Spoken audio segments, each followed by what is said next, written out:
Hey everybody, I'm Jesse, producer of the No Quitting the Home Team podcast. I wanted to give a quick disclaimer in that while we hope anyone who listens would gain wisdom and insight from Dave and Renee's conversations, this is still a podcast intended for married couples, and to that end there will occasionally be dialogue around sexual intimacy and other related topics. So, for those of you who may be single and particularly sensitive to this subject matter, or those who may be listening at home or in the car with their kids around, we wanted to give you a heads up in advance so that you might continue listening at your own discretion.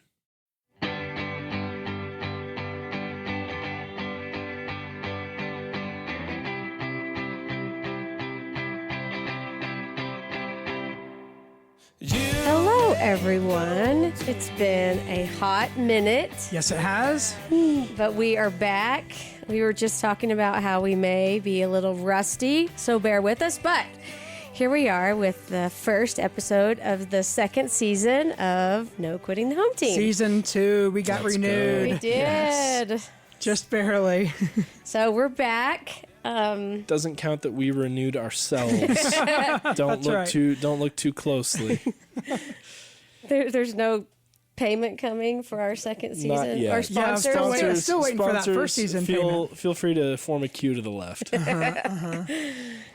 Well, Go ahead. We're glad to be back, and we're excited about season 2. yeah, we have some new segments this season that we're really excited about. And also, we're going to have some segments that we did last season as well. So some new, some old, and really looking forward to it. One major new segment we're going to have is a book review every session. So we're going to have 6 secular books and 6 Christian books. And some of them are doozies. So. Some of them are doozies. Yeah. They're all going to be about the theme of marriage, of course. And every episode, we're going to highlight one of them. We're all going to read them. And we encourage you, if you want, to read them at home. But we're going to get into them and kind of pick them apart, say what we like, what's helpful, and maybe what's not so helpful. So are we going to tip our hand to what's coming the next week in the previous episode so that if listeners want to read along with us, they can?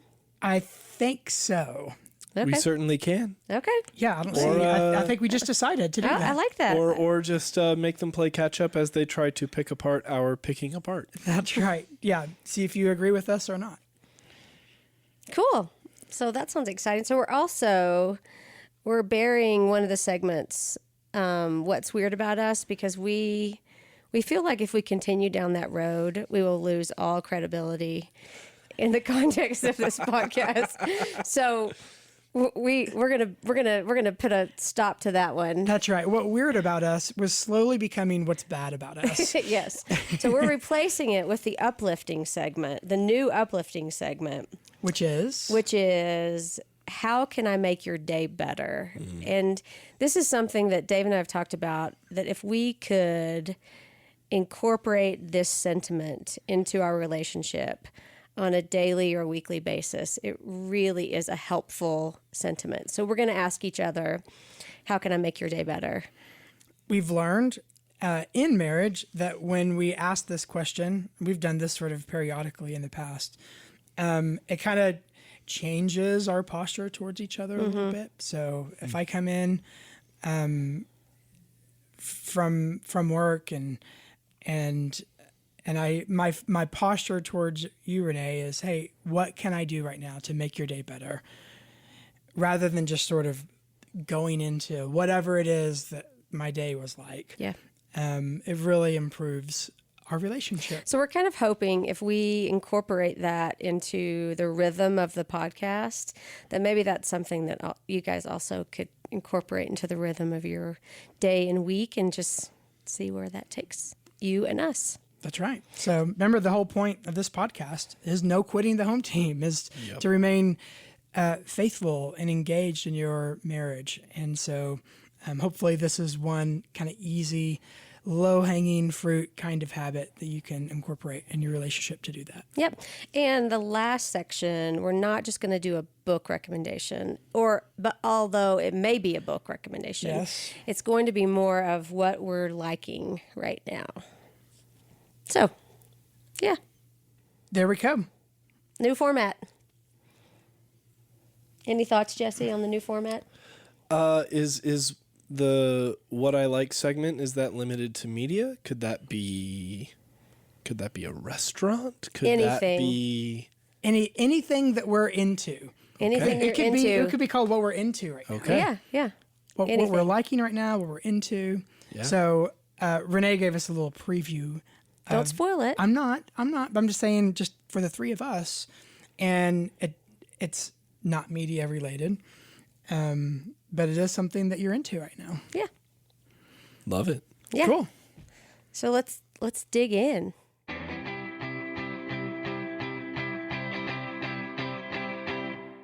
All right, so let's get into our favorite segment. How are you doing? Renee, how's marriage? How's life for you right now? How are you doing? So I think, when was our last recorded podcast? Was it September? Listen, you can't just ask me that as if your It was producer late fall. Last as if your fall? producer would know. It was Last late fall. I think we so we as a family take a 2-week vacation every year. It was October. October. So it was October. Sort of the product of a sabbatical in which we realized, since Dave works Sundays and most Saturdays, we just didn't get very much bulk family time once your kids are in school, because Dave got Friday off. But so anyway, we are just coming off of a 2-week family. We did 1 week staycation and 1 week in the mountains in Colorado. And then on the heels of that, I had a girls' week. So I feel like we're pretty good coming off of a 2-week vacation and then a week with my girls in the mountains. I feel really good about life right now. Good. Yeah, no, we've had great time Yeah. together as a family. And while our rhythms are off, Yeah. that's okay. Yeah. Like, that's a small price to pay for that bulk time together. So Yeah, and we were coming off a spring season. We had just some really unusual things happen in the spring. yes, that we'll get into We'll get on into the podcast Yeah, later. we had a very bizarre, kind of scary, kind of serious, now sort of funny health thing happen for a couple of months that was just really got us out of our normal spaces in our relationship and our family. Yeah. I'm interested to hear how you spin this as funny, because just from the outside, my experience was not. It wasn't Funny. funny. I think we have a funny the cause way- is funny. Okay. We have a funny way okay. we talk about it The now. Gotcha. The cause is Okay. funny. Okay. Yeah. All right. So stay tuned. That levity Yeah. will be welcomed. This is a teaser. That's a teaser for you guys to keep listening. So I feel like we're doing well. I agree. But summer rhythms are always off. Like, I feel like it's always hard for us to. We operate differently in the summer. Right. One thing that's different is our oldest son now has a job, very much sort of, his own thing going. Right. I mean, he still lives at home and we still are engaged with him, but I feel like that's different. Yeah, he has you an know? independent life for sure. That often he doesn't ask us if he can do things. He lets us know what he's doing. Yes. Or sometimes Which it's the in text. an appropriate Where way. are you? Right, right. I'm doing this. Oh, great. Yeah. Yeah, that's been different. But kind of, for me, exciting to see. I think when your kids are little, you just wonder if they will ever be a productive adult. Yeah. And in their seasons, you're like, I don't know. I don't know if this is going to end so well. And I think to see, it's more exciting than sad to me right now, because Right. he still lives at home and we still see him a good bit. Right. But he seems to be behaving in a way that I just didn't know if that would ever happen. Yeah, no, it's definitely encouraging. Yeah. But yeah. What about you, Jesse?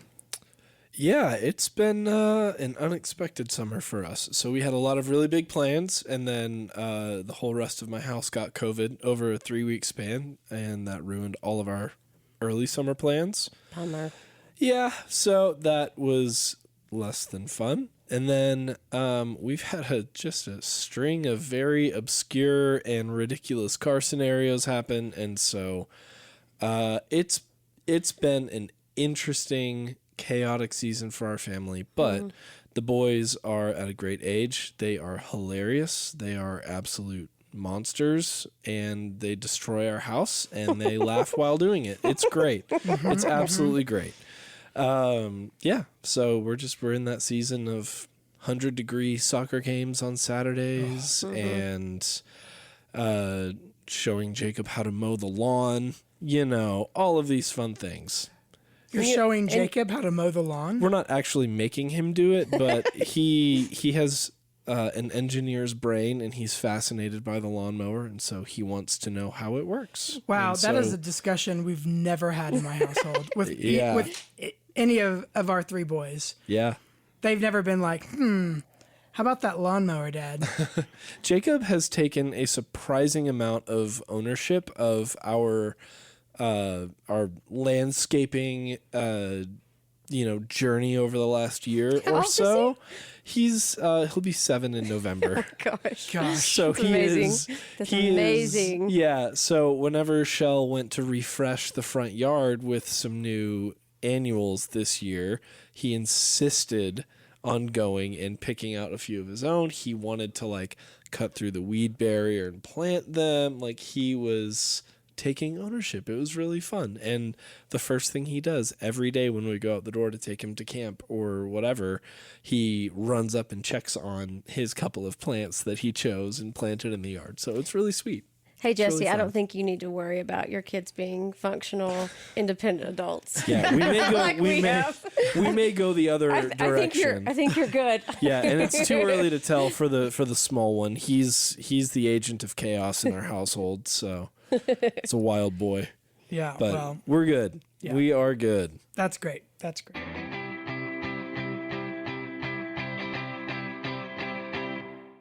All right, honey, why don't you kick us off with our first book sort of summary and critique / positive points. Well, today's book we're going to get into is probably the gold standard marriage book at Fellowship Denver and in churches like ours. It's Tim Keller's The Meaning of Marriage. And we decided to start off with this one. And then we're gonna go, as Renee mentioned, we're gonna have alternate between Christian books and more secular books, and just go back and forth. But to start off with, let's start off with a book that's sort of objectively amazing. Good baseline. Yeah, so should we say, if you haven't read this book, you should read this book? It's if you haven't read it, it is a must read. However, if you've been through marriage counseling at Fellowship Denver, The marriage class. Heard marriage sermons, you've already been influenced by this book without even knowing it. So I would encourage everyone to read it. When you read it, you'll think, oh, this is where Fellowship Denver people got these ideas from. And it's not just from Tim Keller. I mean, it's good gospel Bible sort of articulation of marriage. And it's brilliant. It's insightful. It's in some ways simple in the best sense. It's not overly complicated, even though his diagnosis of where marriage goes wrong is appropriately sophisticated. But so anyone who I do pre-marriage counseling with or marriage counseling with, it's a must. You have to read this book and just become sort of a part of the discussion. So What are the most insightful aspects of it, do you think? Why is it the gold standard? This is the gold standard because it explains the wisdom of covenant. So a lot of the questions that young couples have, especially kind of in our city and kind of progressive cities where we're getting married, may or may not be something they want to do, but they'll, couples will live together, and we have lots of friends who've lived together for years and years, and so why get married? So the and then the reputation of marriage is that, well, people who get married eventually are Unhappy. miserable, and so let's just avoid that part. So why would you ever want to get married? So with that question, Keller explains the profound wisdom of Christian marriage, which is this understanding of covenant. So a covenant is something that is different than the kind of commitment most people make whenever they get quote unquote married today. And he helps to sort of articulate the differences between the two, and the wisdom of biblical marriage. So he does a good job diagnosing that most people go into marriage with an expectation today of self-fulfillment, self-realization. So I will marry you to the extent That it benefits me, or that it makes me become the best version of myself. Right. And so the meaning of marriage for most people is me. Like I want to get married because it's going to help me. And even a Christianized version of it. And recently, Hunter Beaumont preached a sermon. Yeah, we're recording this on the heels of a sermon yesterday in Mark that is called Marriage in the Covenant. And it's fantastic. You should listen to it. And yeah. goes into a lot of these concepts in more depth. Yes. But Hunter did a great job saying we kind of have Christianized this version of individualism where it's still marriage. Marriage makes me holy. Like it's a tool. The primary tool for sanctification. For sanctification, which still means that marriage is about me, right? Yeah. Mm-hmm. So Keller really turns that on its head, and he said the wisdom of marriage is that marriage isn't about me, marriage is about us. Marriage is an institution for the public good. It is not a primary means for self-fulfillment. And because our expectations are shaped that marriage is ultimately about making me the better version of me, that expectation is set. It's either set up to do one of two things. One, it can create a divine being out of your spouse. Like in order for me to be the better version of me, it actually requires you to be divine. Right. Like you need to be a superhuman. Yes. Mm-hmm. Because what I need you to do for me is actually only something that God can do.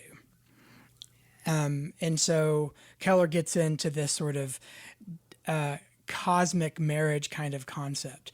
If you diagnose sort of popular love songs today, inevitably the kind of expectation that's sort of in these lyrics are always like, you fulfill everything in me. Mm-hmm. You put this sort of divine expectation on your spouse. So which is completely unsustainable and reflects the idolatry. Yeah, totally. Yep. And then inevitably you become cynical because your spouse isn't God. Who can live up to that? Right. So, do you think where this started was with Jerry Maguire? You complete me. You complete me. That was is that the cultural ideology of this whole That was probably a touch point for about 3 years until another movie came and supplanted it. I mean, we had 2 years until Titanic, and then Titanic was the next example. But it seems like that was the first kind of like my memory of sort of like being exposed to that idea. Totally. I think that movie, You've Got Mail, the Tom Hanks, Meg Ryan. There's a whole kind of collection of movies that were just sappy, romanticized visions of marriage. The Notebook. And and creating an expectation of the kind of feeling that your spouse should evoke in you without any real sort of vision for actual covenant. Yeah. So I want people to read it because it gives you a vision for the wisdom of covenant, and basically that covenant really frees you from your own whims. Yeah, yeah. So when you and I covenanted together with God into each other, into marriage, that wasn't based on how it is we were feeling about each other at that time. It was actually a commitment to you unto death, to your future self. And so, when you make a covenant with someone, it is until death. And so therefore it allows you the freedom to grow, to be different. And not panic in the funky seasons. Right. Whether it's you in a funky season or myself in a funky season, to not for our marriage not to be precariously perched on both of us doing well. Right. I mean, even the name of our podcast centers around this idea that it's like, it doesn't really matter what's happening with the other person. Like, I'm not going anywhere. Yeah. Yeah. Yeah. The covenant, we've already made that choice. Yeah. Yeah. We've already entered into that permanent binding agreement. There's so much safety. There is. Yes. Yeah. Comfort in that. Yep. Yes. So I'm freedom from my own emotional whims, and there's freedom for you to grow and to be different. And therefore, when you make that covenant, it isn't like I'm not making that covenant to you. I'm making it to you 10 years from now, 20 years from now, to someone who I don't even know, who you don't even know. Right. But if that's your perspective and what is you're committing to, then it creates enormous freedom to actually grow and sort of a counterintuitive way that you can actually learn to be a better version of yourself, actually. Right. But it's not for that reason. The end product often is that. It is. Without that being the goal. Totally. So it's, it's a kingdom principle. Yeah. If you want to find yourself, you have to lose yourself. You have to, if you want to find life, you have to be willing to sacrifice your life, right? So that's that upside down principle of kingdom that's really manifest in the covenant. The seed must die before it grows. Right, exactly. Can we give a specific example of this with us? Yeah, totally. So with COVID and being in our mid-40s, me, maybe not you, but me in particular, I'm navigating a bit of a midlife reassessment / crisis on what I want to do with the rest of my life. And as my kids are getting older and we're looking at, empty nest or whatever, and I say the most bombastic sometimes things, but I don't think if I felt like I had to have it all together for you to stay with me, that I would make such outlandish statements. Like I think last night, I said something like I don't know, just despairing about what I'm going to do with my life. But it gives me freedom to actually say what I'm thinking, because I'm not going to scare you away with instability or fear or whatever. Right. and that's the beauty of it. Yeah. And in that sense, it's the Genesis 2 reality. It's naked and unashamed. So covenant allows us to be totally vulnerable with each other, to be exposed, warts and all, and be unashamed. So there's no fear of that when we're doing this right, there's little fear of rejection Yeah. or of thinking that I'm not going to be accepted because I've revealed something about me. No, covenant creates the protection necessary for that kind of deep acceptance. Yeah. So if you're on the front end of marriage or considering marriage, this actually is the most solid foundation you could lay. It is. And every time we do a wedding and we explain in a wedding this concept of covenant, inevitably someone who attended the wedding after the ceremony comes up to me and it's like, that was interesting. Whether they're a Christ follower or not. Well, typically they're not a Christ Yeah. follower. Yeah, but that's like, that's interesting. I haven't Compelling. heard It's a that very before. compelling look at marriage. It's so much better than, oh baby, I love you so much. Your love, like my I would love for die you for is you, so babe. deep. Yeah. You know, nothing can ever make me question my love for you. Like Yeah. that's so trite. And it's Well, and we all know how fickle we are. yes. Yeah, it's patently false is Yeah. what it is. Yes. Right. So I love that book for that reason. Now, this book also creates a tension with that naked and unashamed relationship. Keller also gives this illustration where marriage does have this refining effect.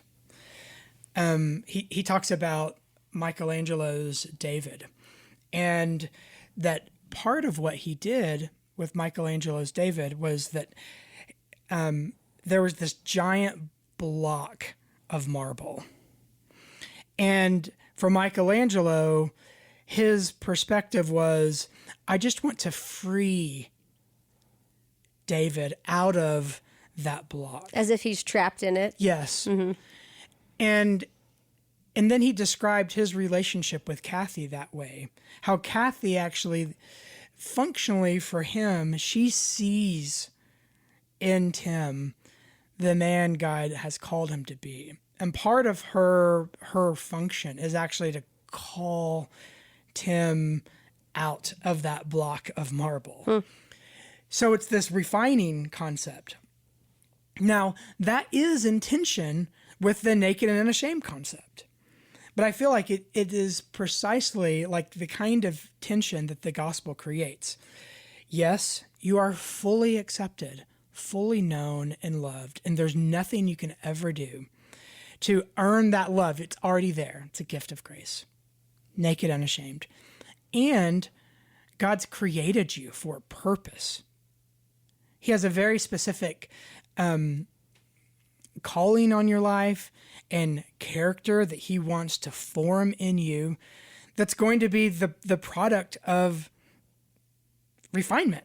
And your spouse is a part of that refining process. And sometimes that can feel different than naked and unashamed.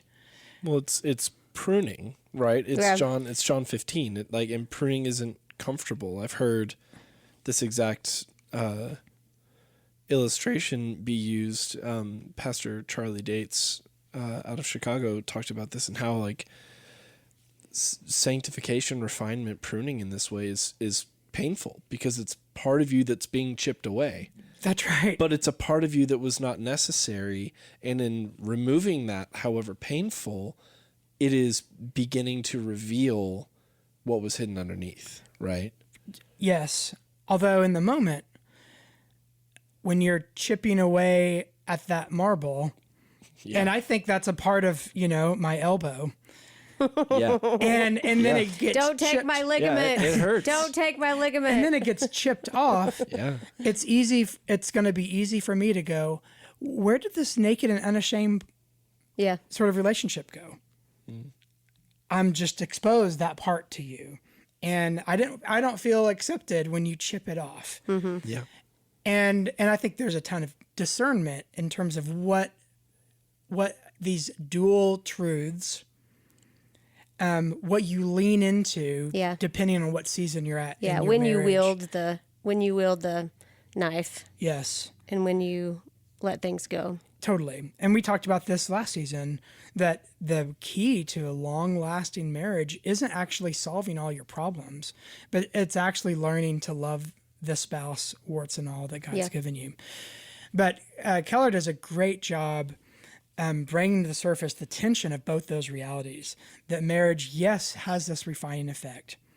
And you, Renee, I know you see someone in me who's better than what I actually am. And same me with you. And yet how that's fleshed out is through a naked and unashamed relationship. And there's bumps along the way, but Keller does a great job articulating that. Tons of other things with this book. Are there any critiques? Do you have any critiques?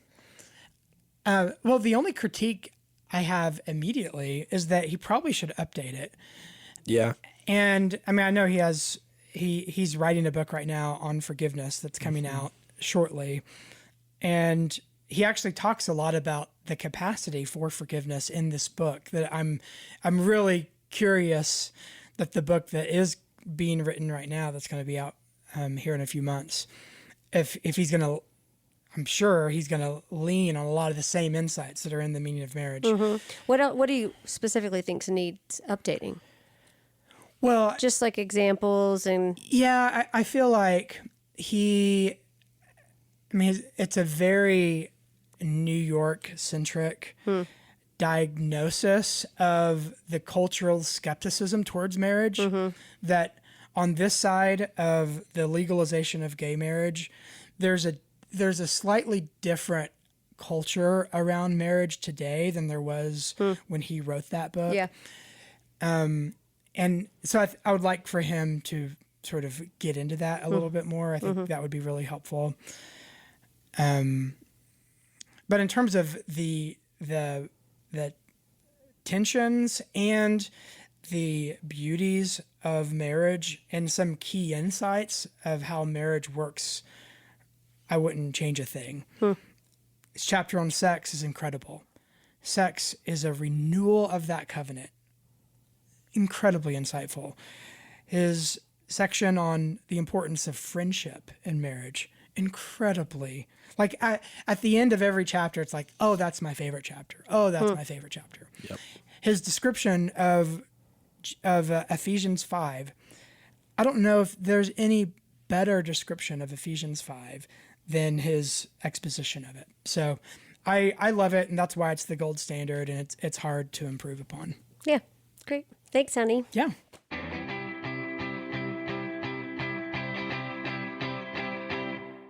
All right, we're gonna a section that we're keeping from season 1 is the surprise question, and I'm just gonna come out swinging Oh, with brother. my surprise I've question. been very nervous yeah. about this all day when you said that you wanted to do the surprise question.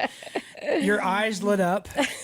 And I can't tell it's because if that's joy Devious? or devious. Yes. I All of the fear it's above. more devious than joyful, but let's go. It's not a light one. Oh, great. So you went to a birthday party the other day Yes. that I was supposed to go to, that I wasn't able to go to because I had just gotten back from my girls' trip and attacked a 14er the day before, and I couldn't move.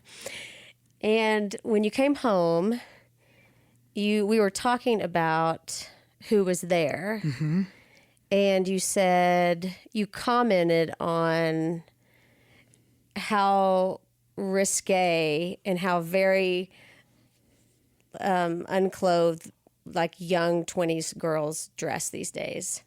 Yes. And you said you had Not for the record, it wasn't our birthday party crew. right, but it was just They were all dressed. They were all dressed It was the venue in appropriately. general. Yes. And this is something I've observed with a lot of my friends who have daughters in their 20s, who I follow on social media or whatever, that it does seem like that's just the currency. Yes. And you said I kept having to look away. which we haven't had that. I mean, we've been married for 20 something years. That really has never been a huge struggle of yours. Mm-hmm. So I think it made me think, how common is that still for you and for men that it's that necessary to turn away or avert your eyes? I mean, I guess it just introduced this, I hadn't even thought about that for you in decades, that's a thing, an issue that yeah. But anyway, I was just curious how much of this, on week in, week out, is that an issue? Just like visual temptation or lustful temptations. And how frequent do you think other men, married men, what percentage of your week does that play a part? Does that make sense? It does. I mean, to be clear, I feel like it's almost every day. Like if with you, it's almost every day with you. I feel like if my perspective is that, I don't have to worry about lust, then I'm toast. It's a snake waiting in the grass. Yeah. So I always feel on guard with that. I don't want to be, there needs to be an appropriate amount of fear from my own flesh. Mm-hmm. And I have that. That's Proverbs, biblical wisdom. Whenever I teach through Proverbs, I always get complaints that the first half of Proverbs and when we go through it, every other chapter is about lust and adultery, fleeting temptation. Mm-hmm. And they're like, we're gonna get another going down to the chambers of death. It's like, yep, because it's important, and it's like, I don't know. Have you somehow conquered all temptations in your life? Yeah. Oh no. So we're going to go through it again. Yeah. So for me, it's just my default is protective, is cautious. I just don't think we've had this conversation. You haven't said something like that in so long. Well, it just kind of took me aback. And I do think part of that is just the difference of exposure. I'm not used. When I went to that party, it was this really kind of sensual environment. Very much so. Mm-hmm. I was I am definitely at the wrong place. Mm-hmm. And I was there on time, but no one else was there yet. Yeah. And so I was walking around looking for people I recognized, and it was like a scene. Mm-hmm. And we're recording in July. And it was outside. It's literally about 100 degrees. They had misters going, and people were wearing as little as possible. And so it was incredibly, it was like going to the beach when I wasn't expecting to see people in swimsuits. Mm-hmm. But it was it was people at a bar essentially. Mm-hmm. So I was just caught off guard by it. Mm-hmm. And so I'm just going to put my head down, and I'm not going to look up too much, just because I'm not exposed. It just seemed extreme, I think. Your reaction of what you had to do in that moment mm-hmm. seemed extreme. Maybe it was, but I feel like it was what I had to do in that moment just to protect myself. Mm-hmm. And better to maybe overdo it in that regard than leave a foothold the other direction. Yeah, right. I just didn't want to, I don't want to complicate my thought life any more than necessary. Yep. And so I'm just going to have my head down as much as possible. And it was obviously such people were looking at people. I was putting off the heavy, I'm happily married dad vibes really strong. that Wearing a T-shirt that says "I love my wife." yeah, you know, and with on the back had pictures of my children. I think it just made me wonder again how frequent and how heavy that reality is for you and other people. I mean, I would say it's. Would you say, Jesse? I mean, it's daily. Pervasive. Yeah. And specifically if you have a history of like specifically fighting that sin, Yeah. I think you are more prone to, like in my case, I'm far more prone to flee than to be like, no, I'm can fine. handle it, I'm yeah. fine. I can handle it. Yeah. I can handle it. It's like, Yeah. no, you can't. You really can't. Yeah, And so just why put yourself in a position where you think you might have to? You know what scared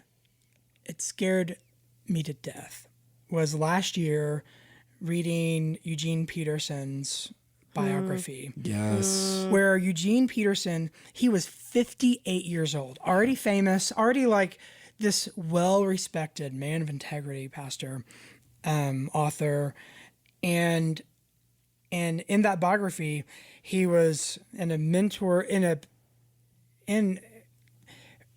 some would say inappropriate mentoring relationship with a woman, but in his diaries that was given to his biographer, he was clearly contemplating having an affair with this woman. Yep.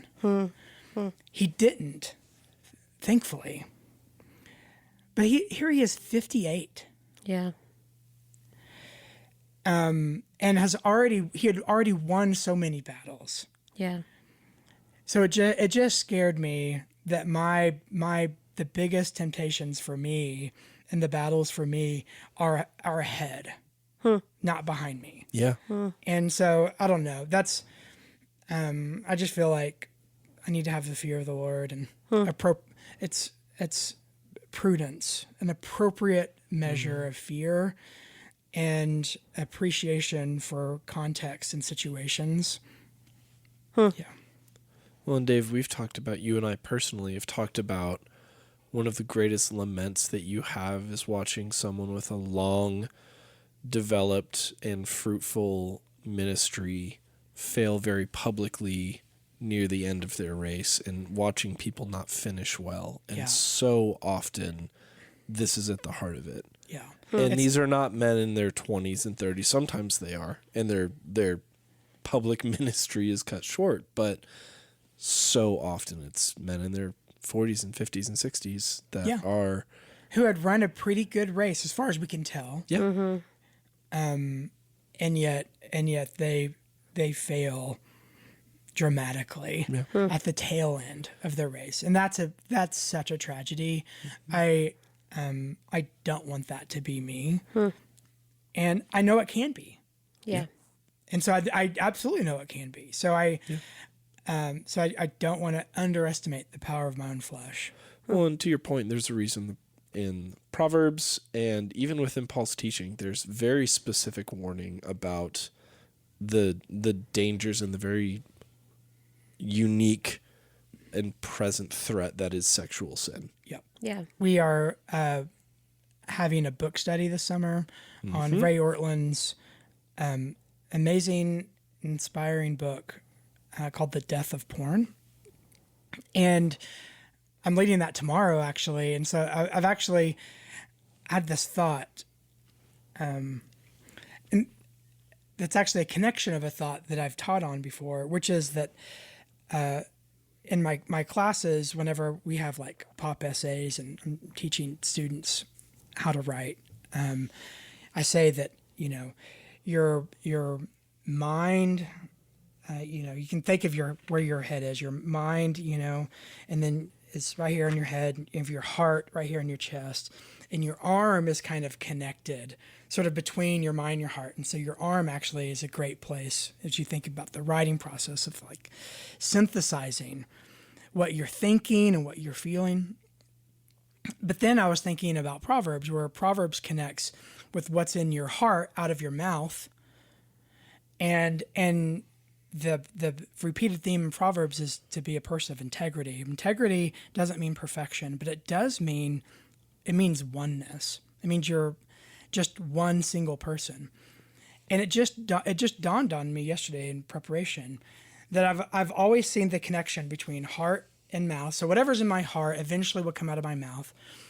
And then the connection between whatever is in my head and heart can be expressed through my hands in writing.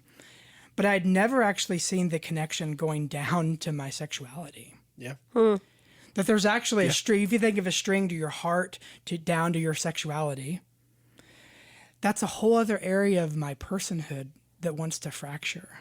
Yeah.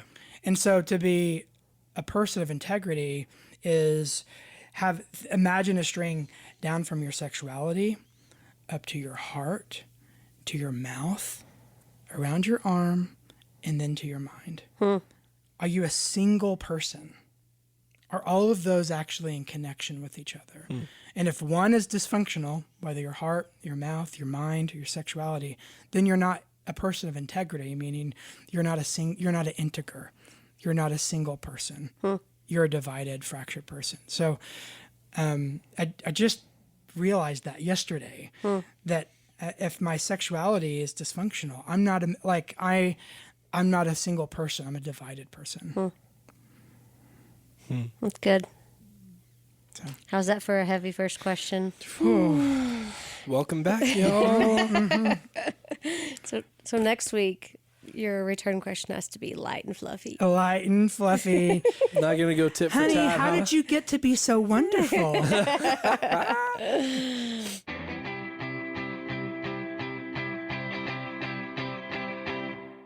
All right, introduce our next segment. Or we briefly referred to it earlier, but dive into that one. All right, so our next segment is Lighter. definitely lighter, and we hope super practical and helpful for your marriage. It goes like this. How can I make your day better? It's a simple question that can ease the tension of any relationship, especially at the end of a day where you've been working, your spouse has been working, one of the two of you, if you have kids at home, been dealing with kids, and things have always gone wrong because of the way the world works. And so to have your spouse come in and ask, what can I do to make your day better, can really change the framework of your relationship. Okay, let's do it. So- Honey, Dave, today, what can I do to make your day better? Honey, I'm thinking. Yeah, pause for dramatic effect. Well, I think you've already done it without meaning to. Today's pretty complicated. We have a handful of things that our kids are doing, and I think there were some. We've talked about dinner tonight, and you've already game planned how it is we're going to be able to work dinner tonight in a non-stressful way. So, if your expectation of dinner was a little bit higher, I would respond by saying, "Hey, honey, can we do dinner in a very chill way tonight? Even if it's me and Beckett get dinner because he has a basketball game tonight, and then just let the boys fend for themselves." To alleviate that pressure, I think is something that I was worried about Yeah. going into today, and you already kind of alleviated some of that pressure. Preemptively. Yes. So I don't have to do anything else today. Gosh, So I've done- there's something. I've done it. I've There done is it. something I want to say so bad. There's something I want to say so bad that I don't Save think it I for can Friday. say it. I don't think I can say it. Okay, so I just hit you a backhand. Yes. Okay, honey.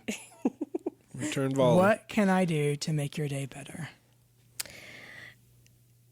So, as we mentioned earlier, our summer routine is different. And during the school year, it is I'm kind of the tidy one in our family. So literally once everyone's off and I'm settling into work, I can just kind of swoop around and get everything back in place fairly quickly. Would you agree? Yeah, that's an objective truth. So by the time, so I can still get my stuff done. It isn't a big chunk of my mental space, like tidying or like moving stuff around, right? Mm-hmm. But in the summer, it is a completely different story to where it feels a lot more overwhelming because people are just there and there's just stuff that people don't put back where it's supposed to go very frequently, except me. Would you agree? Yes. So it would make my day if just here and there you can notice like the pile outside of we have a laundry chute that falls down to the basement, and just here and there do a little bit of that awareness and putting things back where they go, so it just doesn't turn into just a pile of my entire day just putting stuff back where it goes. So today, what I can do to make your day better is to be more aware of how I can help clean up and really tidy. It's not cleaning, really. Tidy around the house. And it's not, I think sometimes you have a huge time commitment category for cleaning. It's more just I'm running downstairs to do something and I notice that the fan needs to go downstairs and just taking it with you. Mm-hmm. So I think it's more of just an awareness and doing the little things. Because I think you and the boys have this category of like, oh, I've got to clean the kitchen and it's going to be 17 hours. But not that, but just in doing something else, I'm aware of this that's not supposed to be there and I put it back where it goes. Okay. Yeah. That's what I can do to make your day better. Yes. How do I know when I've done that? How do I quantify it? Yes. Should I tell you? Nay. Look what I just did. Progress report. I think I will feel it. You'll notice it. Yes, and I think at the end of the day, I'll feel, and maybe we could chat about it. Okay. That, yeah, it's not quite as all-encompassing of just picking up after all of you. And then maybe, like, take the boys along with you a little bit. Yeah. Hey, why don't you throw your stuff? Just put it down the chute. It doesn't live there. That's the phrase. This doesn't live here. Mm-hmm. Okay. Yeah. It doesn't live here. Great. But that would be helpful. Okay. We'll do it. We'll see how it goes at the end of the day. Yeah. Maybe we'll report on it next week. Say follow up next week. Yes.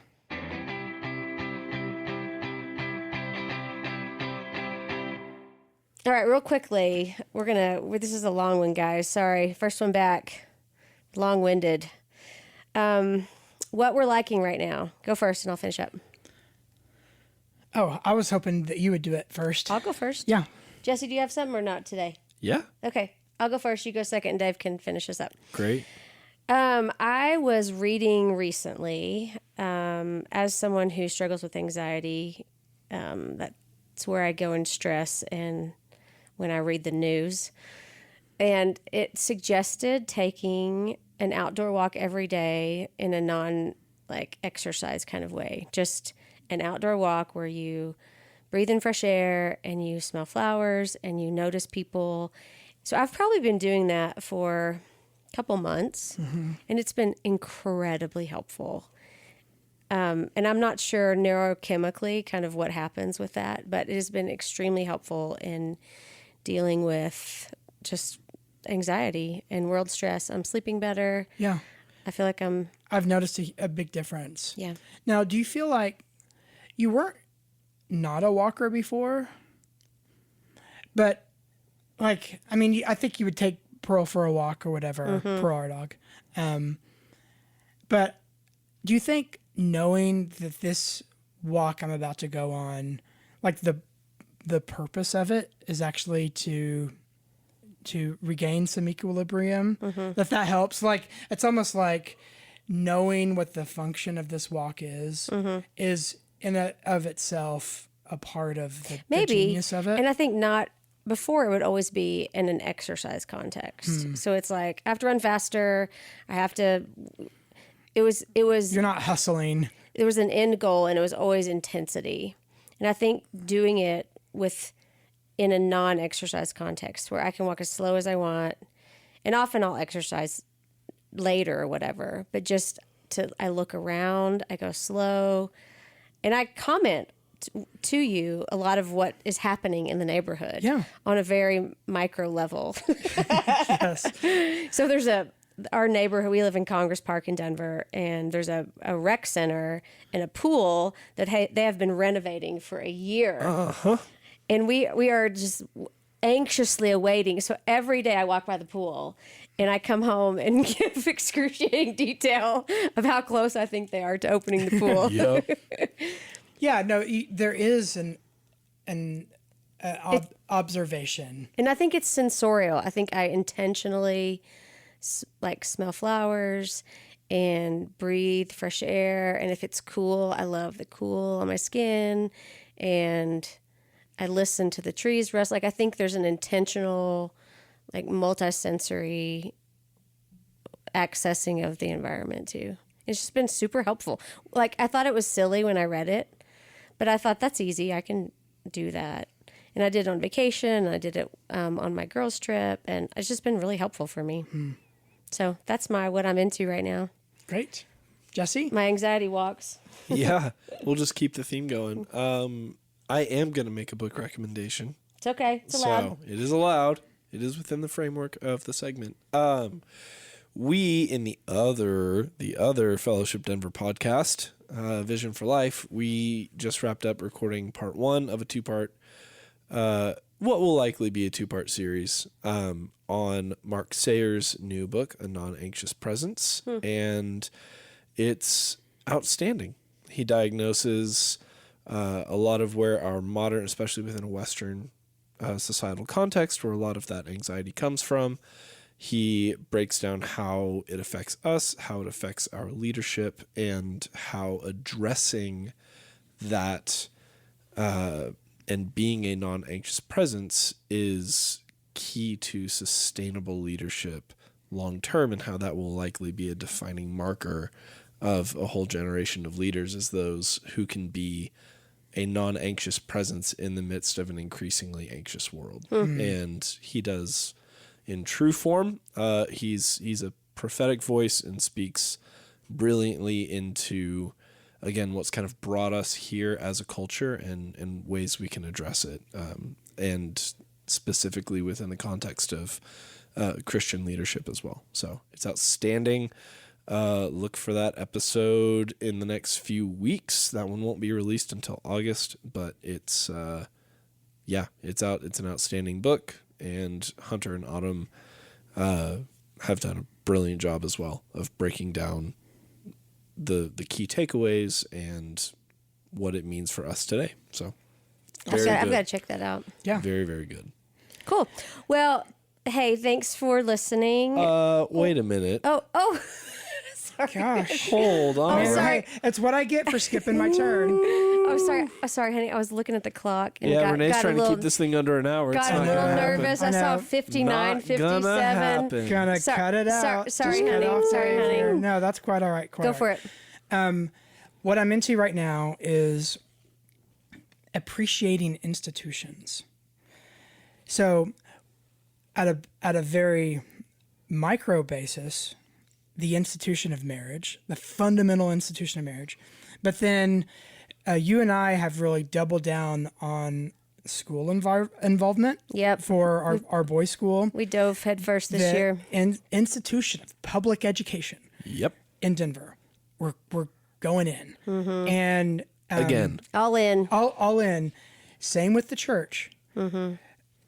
People need a stable church in their neighborhoods now more than ever. Yep. So investing in pastors, teaching this class right now, and filled with current and future ministers, really for for the purpose of helping the local institutions of the churches, reinforcing the help with Denver Seminary as an institution. So I'm just really into right now. I'm really into how can we help stabilize institutions that have been so rocked by the instability of the last several years.